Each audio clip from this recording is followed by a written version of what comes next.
Hi, Shalom. First off, I would like to give all praise, honor, and glory to Yahweh, by Hashem, Yahweh Shai, by Hashem, Wakakadash. Double honors to the apostles and elders up in Great Millstone. And a sincere peace and salutations to all the Akim that's pushing his word in truth and sincerity. Just the brother Ganar from the DC camp. And just coming at you with another video. Just want to touch on suffering wrongfully, because you got to understand, as a man of the Lord, that's something that you're going to do regardless. That's something that we're all going to have to endure. But even if you're going through it, in your walks of the truth right now, you got to understand that it's all for the preparing of what's to come, and it's ultimately to make you stronger and make you better, because, like I said, suffering wrongfully is something that we're all going to have to endure at some point before it's all done. And this is let's start with that scripture. Let's see, it's a lot here. I got a few scriptures written down, but I really don't have any particular way I want to bring it out. So I'm going to just go in the spirit, and I'm going to start off in Jeremiah 10:23. It says, "O Yahweh B'Shem Yahweh Shai, I know that the way of man is not in himself. It is not in man that walketh to direct his steps." Yeah, so what Jeremiah was saying is that it's not in man, is not within ourselves that direct our steps, that order our steps. Is Yahweh B'Shem Yahweh Shai that does that for us. We walk through the spirit, So somehow we get into a situation where we have to suffer wrongfully. We know how to take that by way of the scriptures, by the understanding and the knowledge of the scriptures, the wisdom and knowledge that we've been blessed with, the knowledge of the Wakakadash,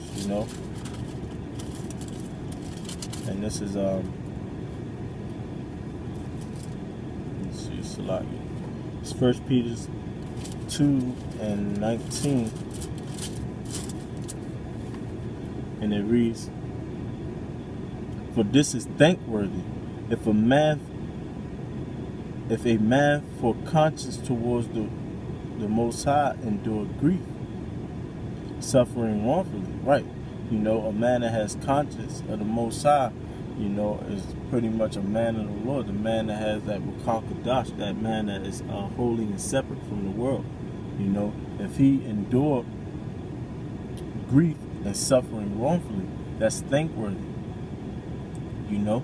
That's something that you should be proud of, because Yahweh Shai did it, and I'm gonna get the example of Joseph. He did it, but ultimately Yahweh Shai did it. And what did Yahweh Shai say to James and John? I'm gonna get that real quick. Brothers that know me know that I like to get this scripture a lot, because it's something that you got to ponder on, because it's for us as well.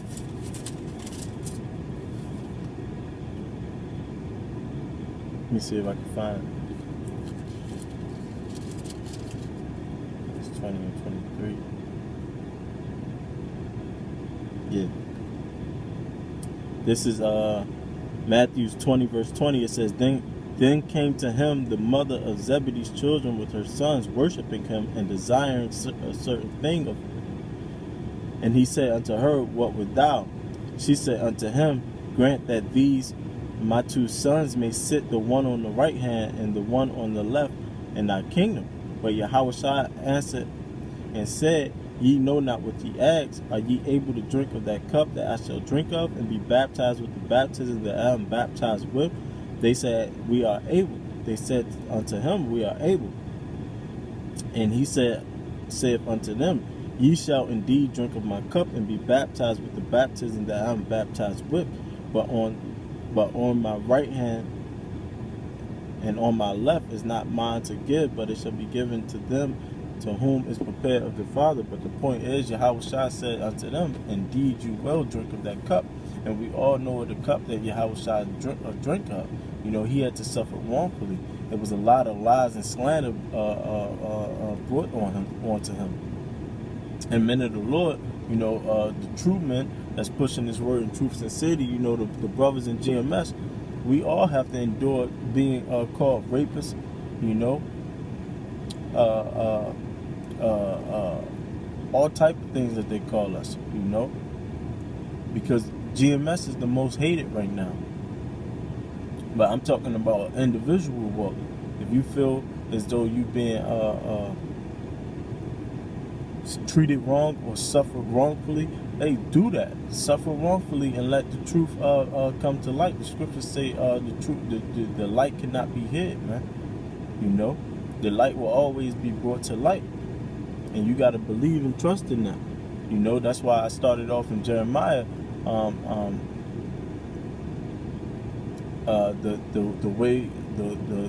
ways of the man's steps is not within himself, because the Most High direct our steps. Let me get this scripture. This is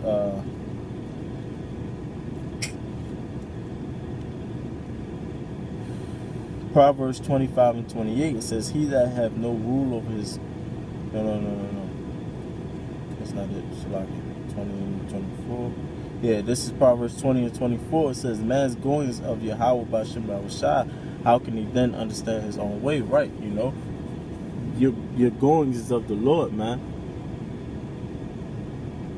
Yahweh by Shem Shai is in control of all things. So if you're going through something, Yahweh by Shem Shai put you in that situation. Let me jump back to Peter's. This is Peter's 2 and 19. It says, "For this is thankworthy for a man. This is thankworthy if a man for conscience towards the Most High endure grief, suffering wrongfully. For what glory is it when ye be buffeted for your faults, ye shall take it patiently? But if when ye do well and suffer for it, ye take patiently, this is acceptable unto the Most High." Right. So when you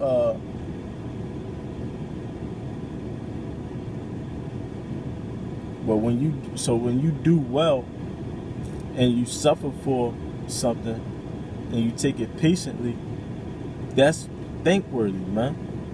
So when you are going through something, you feel like you're being like a judgment has been cast down and it was not called for, or you just don't agree with it, you got to endure it, as a good soldier, because like I just said, man's going is of the Lord, and the scriptures say, "Know them that have rule over you." So if a man that have rule over you cast down the judgment that you don't particularly like, you got to take that, and Yahweh B'Shem Shai will take care of it, if you be right,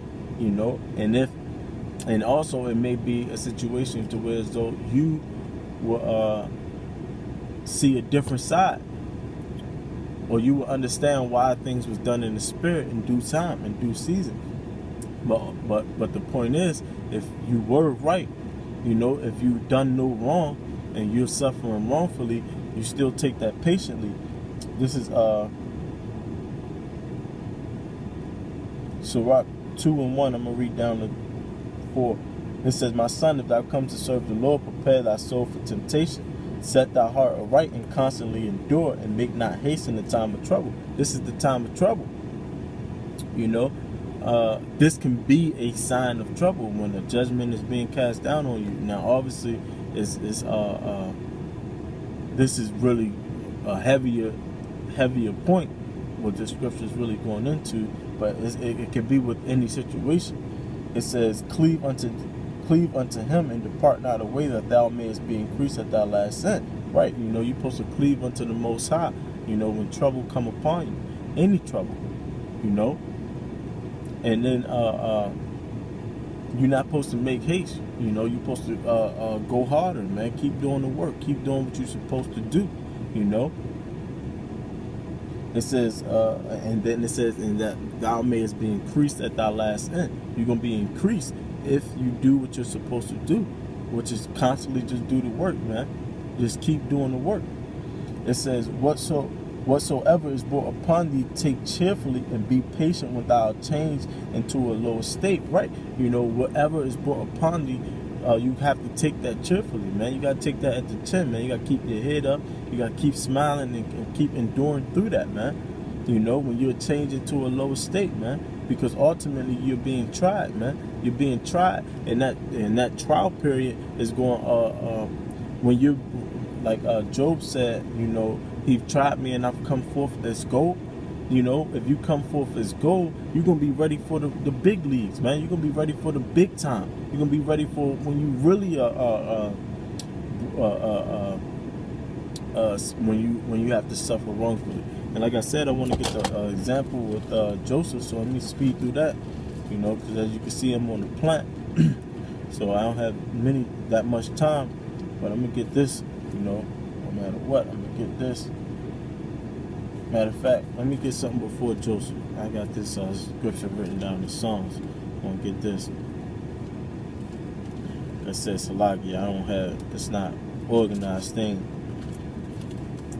I had this topic in my mind since my brother Dequar, you know, my fleshly brother that's in the camp, you know, he said he wanted to do a video on suffering wrongfully, so I kind of snagged this from him, you know.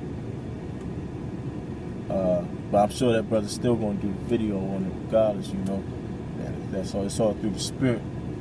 This is Psalms 94:12. It says, "Blessed is the man whom thou chastenest, O Yahweh Bashem Shai, and teachest him out of thy law, that thou mayest give him rest from the days of adversity until the pit be digged for the wicked.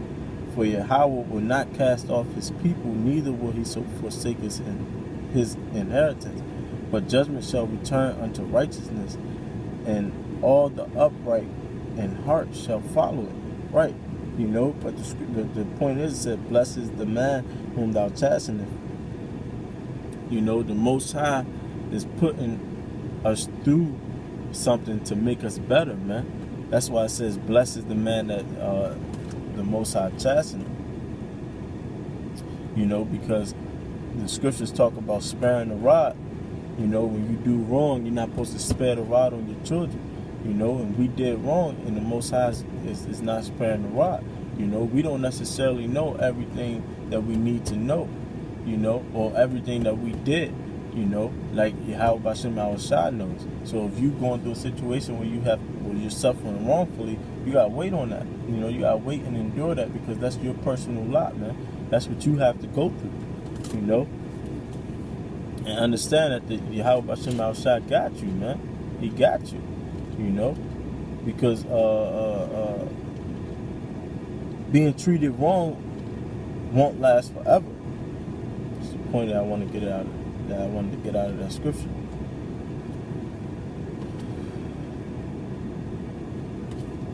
This is Genesis 37:12. Now this is after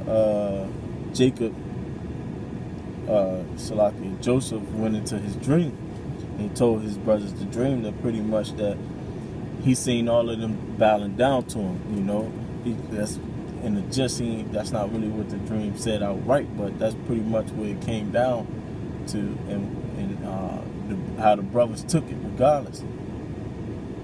But this is Genesis 37:12, and it reads, "And his brothers went to feed their father's flock in Shechem. And Israel said unto Joseph, Do not thy brothers feed the flock in Shechem? Come, and I will send thee unto them. And he said unto him, Here am I. And he said to him, Go, I pray thee, see whether it be well with thy brother and well with the flock, and bring me word again. So he sent him out to the vale of Hebron, and he came to Shechem. And a certain man found him. Behold, he was wandering in the field, and the man asked him, saying, What seekest thou? And he said, I seek my brother. Tell me, I pray thee, where thou feed thy flock. And the man said, it says, They are departed hence, for I heard them say, Let us go to Dothan. And Joseph went after his brother and found them in Dothan. It says, and when he saw them, it says, and when they saw him afar off, before he came near them, they conspired against him to slay him. Right, so the brothers wanted to slay Joseph based off his dream, because they felt like Joseph felt he was better than them, and this is going into the 12 sons of Jacob. Verse 19, it says, and they said one to another, behold, this dreamer come, talking about the dream that he had. It says, come now, therefore, let us slay him and cast him into a pit, and we will say some evil beast devoured him, and we shall see what will become of his dreams. And Reuben heard it, and he delivered him out of their hands, and said, let us not kill him. And Reuben said unto them, shed no blood, but cast him into a pit that is in the wilderness, and lay no hand upon him, that he might rid him out of their hands, to deliver him to his father again. Right, so Reuben, being the oldest brother, pretty much told them, pretty much delivered Joseph out of their hands in terms of him being killed, And the point I'm making right now is Joseph had to suffer wrongfully, He had to go through something wrongfully, This was wicked. But the point is, Joseph went through it. And Reuben, verse 22, and Reuben said unto them, shed no blood, but cast him into the pit that is in the wilderness, and lay no hand upon him, that he may rid him out of their hands, to deliver him to their father again.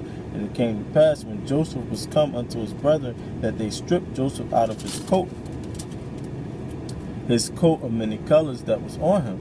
Right, and the coat of many colors was given unto Joseph by his father Jacob, and the reason why he got his father Jacob, which his name was changed to Israel, the reason why he gave him that coat of many colors is because that was pretty much his favorite. He loved Joseph more than all his sons. Verse 24, it says, and they took him and cast him into the pit, and the pit was empty, there was no water in it. And they sat down to eat bread, and they lifted up their eyes and looked, and behold, a company of Ishmaelites came from Gilead with their camels, bearing spicers and balm and myrrh, going to carry it down to Egypt. And Judah said unto his brethren, what profit is it if we slay our brother and conceal his blood? Come and let us sell him to the Ishmaelites, and let not our hands be upon him, for he is our brother and our flesh. And his brethren were content. Then there passed by Midianites merchantmen, and they drew and lifted up Joseph out of the pit, and sold Joseph to the Ishmaelites, and sold Joseph to the Ishmaelites for 20 pieces of silver, and brought Joseph into Egypt. And Reuben returned unto the pit, and behold, Joseph was not in the pit, and rent his clothes, and returned unto his brethren, and said, the child is not, and I, whither shall I go? And they took Joseph's coat, and killed a kid of the goats, and dipped the coat in the blood.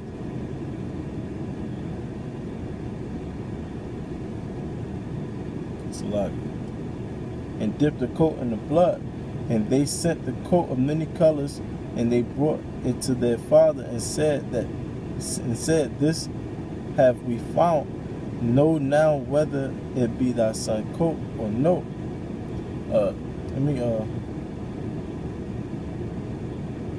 Well, pretty much, I don't want to read this whole. I was going to, but I'm pressed for time. So, pretty much what happened is that they gave the coat to the Israel, Jacob, their father, with blood on it, and he mourned for his son, saying surely his son was dead, But what had happened was Joseph was sent to Egypt, and he was in a pit of Egypt, and a lot of people had dreams. See.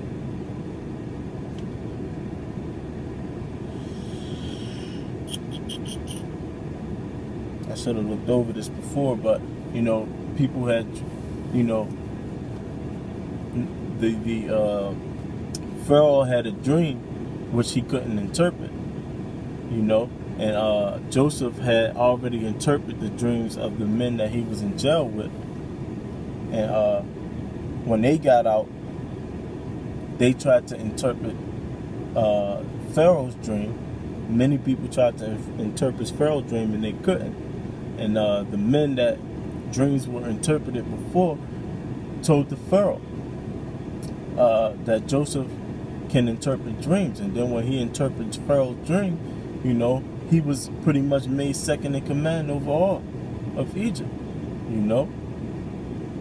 And through that, through him suffering wrongfully, through him being thrown in the pit, through him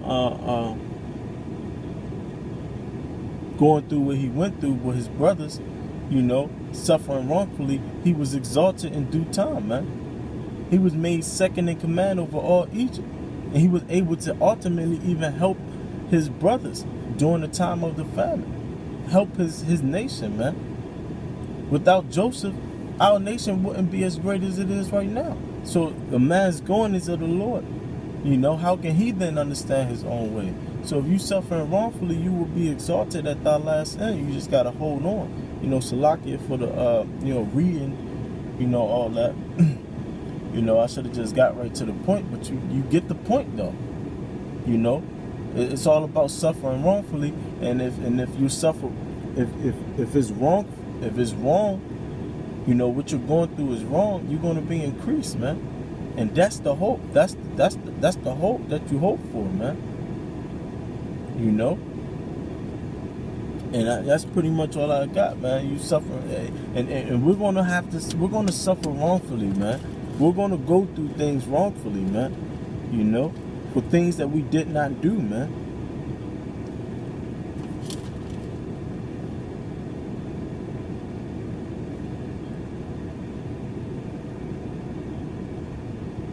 Yeah, man. I'm not gonna read it because I gotta go, but pretty much going into Matthew 10, man. We're gonna be giving up the governors, you know. But the men of the Lord, the ones who's gonna hold that faith, is gonna be protected, man. You know. So suffer what you gotta suffer wrongfully, even right now, and you will be exalted in due time.